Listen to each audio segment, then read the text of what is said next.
بدنا نعمل عرايس بلحم. المقادير كالتالي: عندنا نص كيلو لحمة بقر مدهنة شوي، وعندنا قرن فليفلة، وعندنا بندوراية واحدة، وعندنا شوية بقدونس وبصلاية وزيت زيتون للدهن، وعندنا بهارات مشكلة. وهي الخبز اللي بدنا نساوي فيه. أول شي نحط البندورة،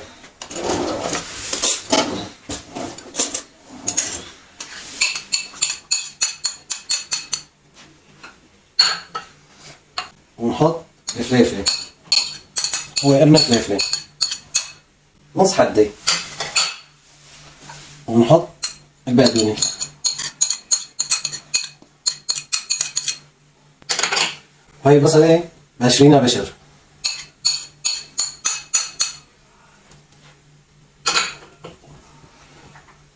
ونحط لهم شوية زيت زيتون.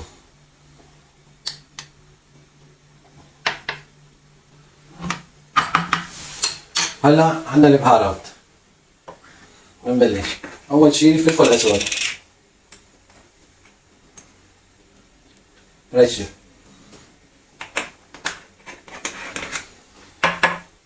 عندنا فلفلة حمراء نص حدة،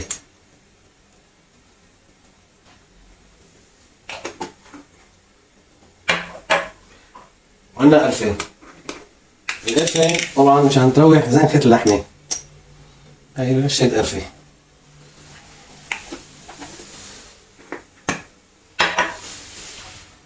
ونحط شوية كزبرة يابسة عشان تعطينا نكهة طيبة. وآخر شي بنحط الملح.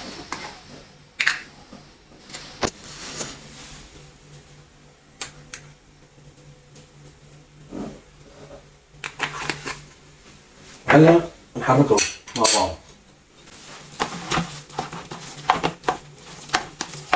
هلا بنيجي لعملية نحط اللحمة على الخبز. هلا الخبزة تغيف بكون معنا هذا الشكل. احنا شو بنساوي؟ بنقلبه على قفا ونحط اللحمة من الداخل.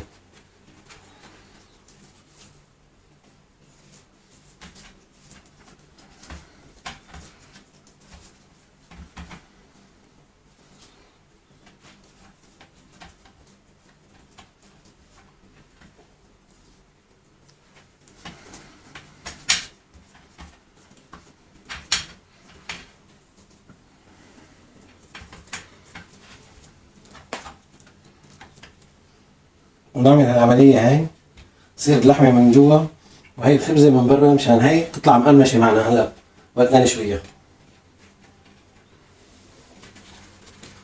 هلا حورجيكم واحدة تانية نفس الطريقة.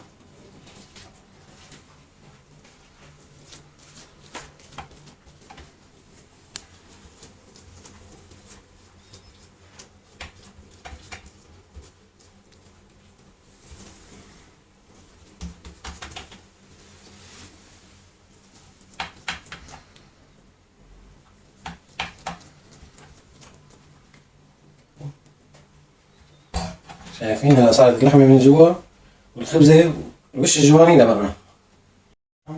خبز التوست. هلا التوست شو بنساوي فيه؟ ندهنه شوي بالزيت،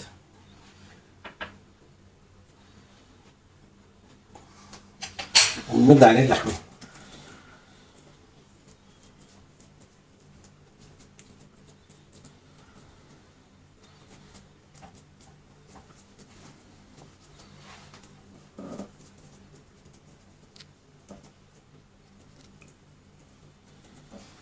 ونحط الطبق الثاني نرفعه فوق،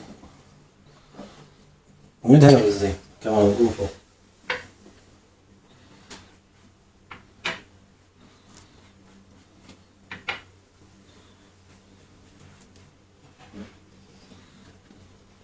هلا هيك صار جاهز للفرن. هلا ندهن الصينية بشوية زيت، شوي مو كتير، بس حتى لا تغزر.